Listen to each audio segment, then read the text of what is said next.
depois dos 12 anos, os pais, tipo, ele tem que fazer a tarefa por conta, então ele já pode controlar no máximo o tempo de uso, mas deixa de ver o que eles estão acessando. E é aí que mora o perigo. É uma cascata, né? Porque eu começo a assistir cedo, isso vai trazer prejuízo. O tipo de conteúdo que eu assisto faz diferença, né? Então, aquele conteúdo que hiperestimula, que eu falo muito nos vídeos, né? Tipo, o conteúdo rápido, acelerado, com cores muito intensas. Aquele conteúdo que é feito pra te prender, né? Esse, sem dúvida, é o que prejudica mais. Mas a gente não pode esquecer que o tempo de tela também conta. Então, se eu assisto conteúdos considerados bons, né? Vou pegar um desenho mais educativo, vou pegar esses desenhos que tem uma velocidade mais calma, não tem tantas cores vibrantes, né? Não é tão acelerado. Tudo bem, eles prejudicam menos, mas se a criança passar o dia inteiro vendo isso e não tiver interação, né, com humanos, troca, né? olho no olho, né, essa questão de se frustrar, de saber que tem o horário de fazer isso, de fazer aquilo, também é prejudicial. É a mesma coisa. Então, o conteúdo faz diferença, sim, mas intensidade dos mas também conta. E o tempo.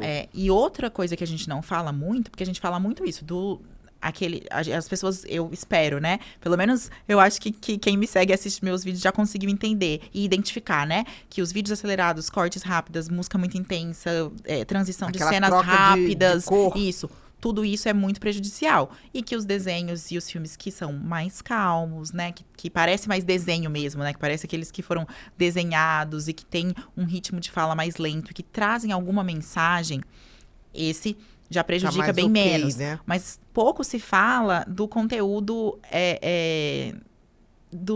que os youtubers postam, né? Assim, as crianças às vezes passam muito tempo vendo a vida de youtubers mirins, adolescentes e tal. E aí ficam idealizando aquela vida que é irreal, que ninguém tem. E aí eu escuto muito, né, assim, principalmente dos pré-adolescentes, às vezes dizendo assim, minha vida não tem sentido, a minha vida não tem graça. Mas por quê? E eles nem sabem explicar direito por quê, mas é dessa comparação de achar que eu tenho que estar bonito todo dia, eu tenho que estar maquiado, eu tenho que ganhar um presente todo dia. Essa parte do consumismo... Tem que ter não sei quantos seguidores. Isso, e tem que viajar, e tem que fazer isso. E a parte do consumismo me assusta muito, porque eu tenho crianças pequenas, de 3, 4 anos, que os pais falam, doutora, eu não sei o que fazer, eles só falam em comprar. E não é necessariamente coisas caras, mas tem que comprar alguma coisa todo dia, tem que isso.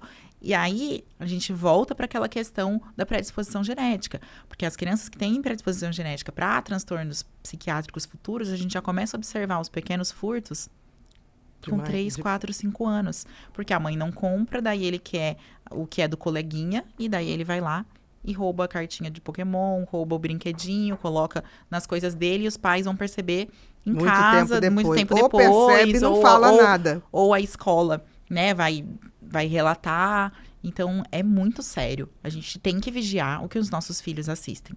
E outra preocupação que eu tenho, eles crescem, chegam aí nessa fase, né, depois dos 12 anos, que teoricamente já podem ter mesmo celular, né? Porque pela Sociedade Brasileira de Pediatria e também pelo guideline que saiu do Ministério da Saúde esse ano, né? Do governo federal, com as diretrizes, ele seguiu muito parecido com o que a Sociedade Brasileira de Pediatria publicou, que são essa quantidade de horas que eu falei, né? De 0, depois 1, depois 1 hora, depois 2 horas, depois 3 horas, e 12 anos para ter o celular mesmo.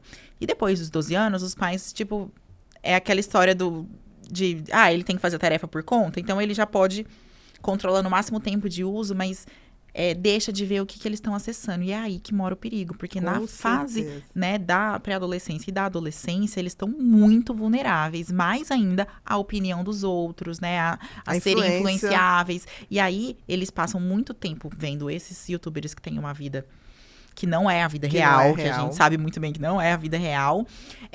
E também em jogos, em plataformas que tem conversas, e aí essa história do nudes e não sei o quê. Então, tem muitos... Infiltrado por uma opção de pessoas que se fingem de adolescente, não são. E aí, isso pode ser uma tragédia na vida da criança. E até os pais saberem, só vão saber quando ele já estiver em depressão, quando já estiver se mutilando, né? E aí você vai buscar a raiz do problema, e é algo que aconteceu ali no digital. Sim, mas isso é uma coisa que os pais, se forem dar, eu acho que antes de 16 não devem dar. Mas se forem dar 12... Como você está falando aí da associação, tem que estar com aplicativos que proíbem esse Sim, tipo de e não coisa. pode ter acesso à rede social. Porque a ideia é essa, Exatamente. 12 anos, né, pra ter o celular, pra poder sair de casa com celular, se comunicar, ter ali alguma coisa. Mas o acesso às redes sociais, eu concordo, tem que ser 16 anos. Porque E olhe lá. se afeta a gente, né? E Assim, olhe às vezes lá, a gente né? fica... A gente fica pensando... Outro dia eu recebi um comentário da minha sobrancelha, e vários num post, e eu tenho a minha autoestima muito boa, inclusive eu gosto da minha sobrancelha penteada pra cima, né? Eu pago E pra é ela sua, ficar né? assim, né? Não, Minha, e é sua, e né? é algo que eu gosto, e a minha autoestima é muito boa, eu não me acho feia. E os comentários bem pesados, inclusive de psicólogas, num vídeo que era isso, informativo, que não tinha, né? Mexeram comigo.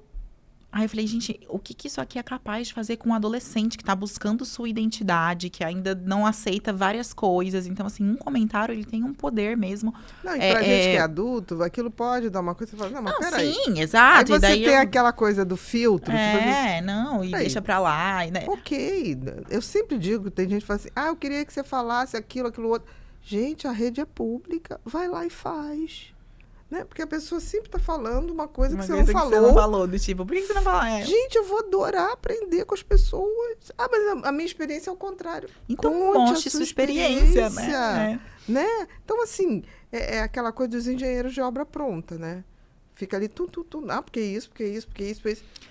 Vamos lá, gente. O que vier de mais informação é bom para todo mundo.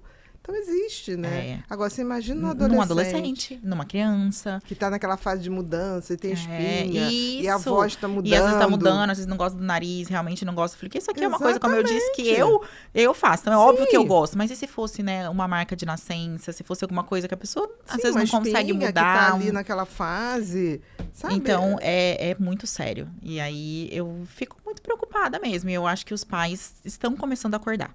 Eu acho Porque tem aplicativo já para isso. Para eles, sim, tem. E aí eu acho que tem que começar a se informar. Não, e tem que ter acesso. Eu falo para os pais dos meus adolescentes. Você tem que sim ter acesso ao WhatsApp dela. Com Lógico certeza. que tem. Não você é tem que olhar. privacidade. Não tem só de privacidade. Não tem idade para ter privacidade. Não vai ter tem privacidade mesmo. quando for adulto e já. E mesmo assim com ressalvas, vai né? ter, com ressalvas. Então. Baiano. Vamos lá, vai ser bai. Vamos para aquelas manchetes que a gente tem aqui.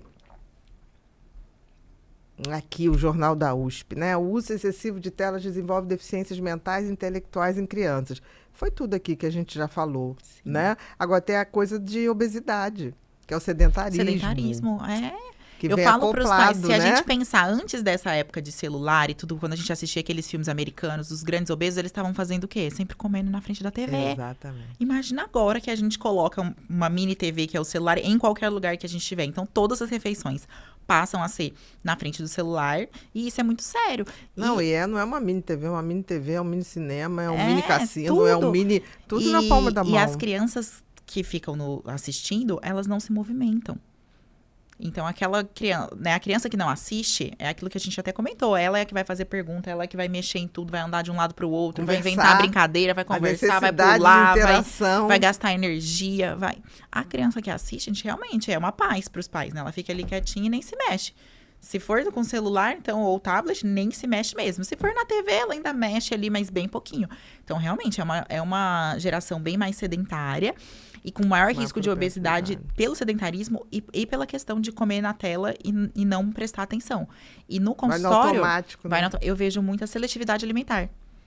A gente tem muita criança com seletividade alimentar e aí os pais caem na tentação de colocar o celular, né, ou ligar a TV para poder dar a comida, e aí é um caminho sem volta. Eu falo que a tela mais difícil de tirar é a da refeição. Associada à refeição. É a tela mais difícil de tirar.